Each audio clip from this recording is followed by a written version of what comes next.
My name is Robert Hensley, but everyone calls me Bob. I'm sitting here at 79 years old, looking at my bank statements, and I can't help but laugh at the irony. Numbers on a screen that I spent 50 years obsessing over, sacrificing for, planning around. All that money sitting there, waiting for some mythical later that keeps getting pushed further away. My wife passed 3 years ago, and she never got to see Paris like we always said we would. We had the money, we had the time, but we never had the permission we needed to give ourselves. It started innocently enough in my 20s.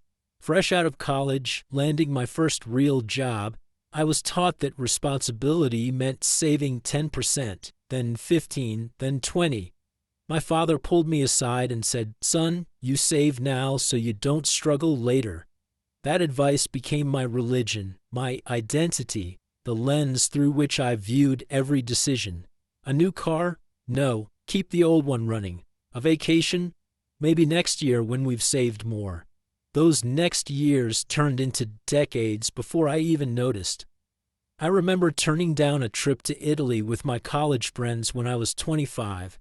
The cost was $1,200, and I thought that money could grow in my retirement account instead.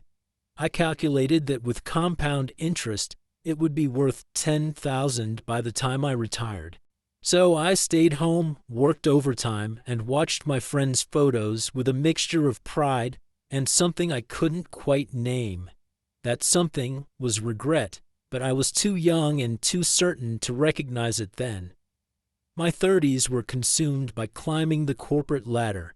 Every promotion meant more money to save, more security for the future, more validation that I was doing things right. I missed my daughter's school plays because of late meetings, skipped family dinners for networking events, postponed date nights because I was tired from working extra hours. My wife would joke that I was married to my job, but her eyes weren't laughing. I told myself I was building our future, not realizing I was mortgaging our present. The weekends became about yard work and errands, not adventures. We'd talk about taking that cross-country road trip, visiting the Grand Canyon, seeing the redwoods in California. But there was always a reason to wait. The house needed a new roof. The car was getting old. We should bulk up the emergency fund just in case. Just in case became the three most expensive words of my life, costing me experiences I can never get back. My 40s brought more income and even more caution. The 2008 financial crisis terrified me, validated every paranoid instinct I'd developed about money. I doubled down on saving, cut our already modest spending even further, and felt virtuous about our growing net worth. My son asked if we could go to Disney World like his friends' families did. I said it was too expensive, that we'd go when he was older and could appreciate it more. He's 43 now with kids of his own, and we never went. I optimized everything, clipped coupons religiously, drove across town to save 5 cents per gallon on gas, bought generic everything. My wife wanted to renovate our outdated kitchen, and I said we should wait until we could pay cash for it. We waited 15 years, and by the time we did it, she had arthritis so bad she could barely enjoy cooking anymore. I saved us into a prison of deferred living, brick by brick, dollar by dollar. Retirement finally came at 65. I'd done it, reached the finish line with more money than I'd ever dreamed of having. We were going to travel, take those trips we'd postponed, finally live the life we'd been saving for. But something had changed in both of us. The adventurous spirit we'd had in our 20s had been replaced with routine and caution. We'd become so good at saying no that we'd forgotten how to say yes. We took a cruise the first year, and it felt awkward, almost wrong to spend that much money on ourselves. My wife got sick halfway through, and instead of enjoying the moment, I caught myself calculating the cost per day we were missing. The habits of a lifetime don't disappear just because you've crossed some arbitrary age threshold. We came home early, and I felt relieved to be back in our familiar, inexpensive routine. My wife's diagnosis came at 73. Stage 4, they said. Nothing to be done but make her comfortable. She looked at me from that hospital bed and said something I'll never forget. We could have afforded this. At first, I thought she meant the medical bills, but she meant life itself. We could have afforded to live, to experience, to be present in our own story instead of always saving for the next chapter. After she passed, I tried to honor her memory by finally doing the things we'd postponed. I booked a trip to Paris, walked the streets we'd dreamed about, stood under the Eiffel Tower at sunset. But I was alone, and the experience felt hollow, like watching a movie of someone else's life. The magic wasn't in the destination, it was supposed to be in experiencing it together, and I'd saved us right past that opportunity. My financial advisor congratulates me on my discipline, on the estate I'll leave behind. My children will inherit more than they need, money that I could have used to create memories with them. They don't need my money, they needed my presence, my attention, my willingness to occasionally be spontaneous and irrational. They needed a father who would take them on adventures, not one who was always calculating the return on investment. I look at younger people now and want to shake them, tell them what I've learned. Yes, save for retirement, be responsible, have an emergency fund. But don't make my mistake of treating life like it's something that happens after you've saved enough. Life is happening now while you're busy making plans for later.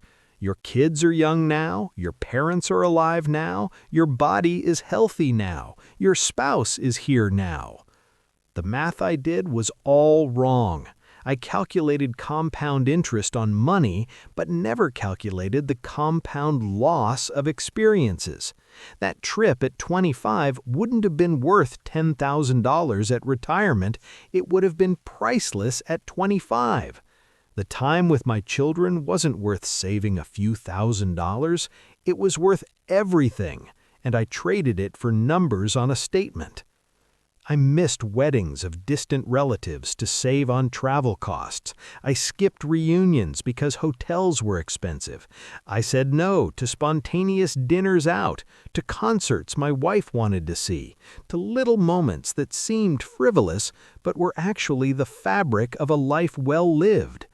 I was so busy being responsible that I forgot to be alive, so focused on the future that I sleptwalked through the present.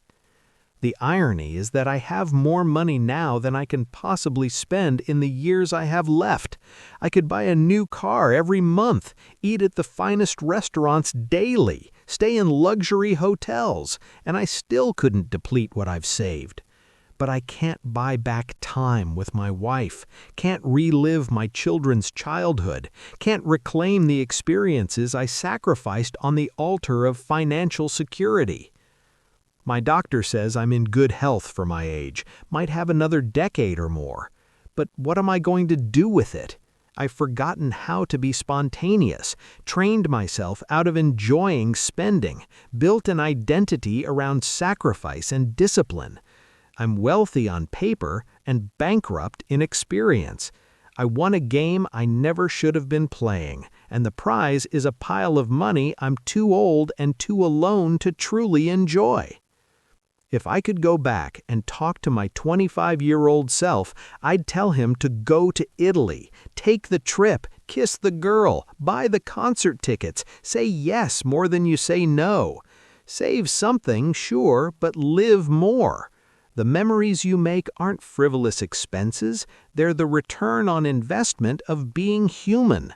You can't take the money with you, but the experiences shape who you become and create the stories that outlive you. I'm writing this not for sympathy, but as a warning.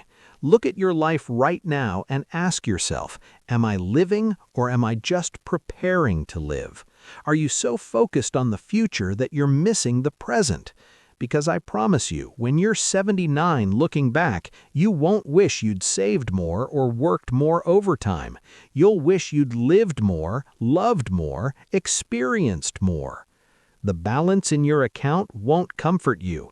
The memories you didn't make will haunt you. I'm 79 years old, financially secure, and full of regret. Don't be me. Find the balance I never did. Save for tomorrow, yes, but live for today. Because later comes faster than you think, and when it arrives, all the money in the world can't buy back the moments you postponed.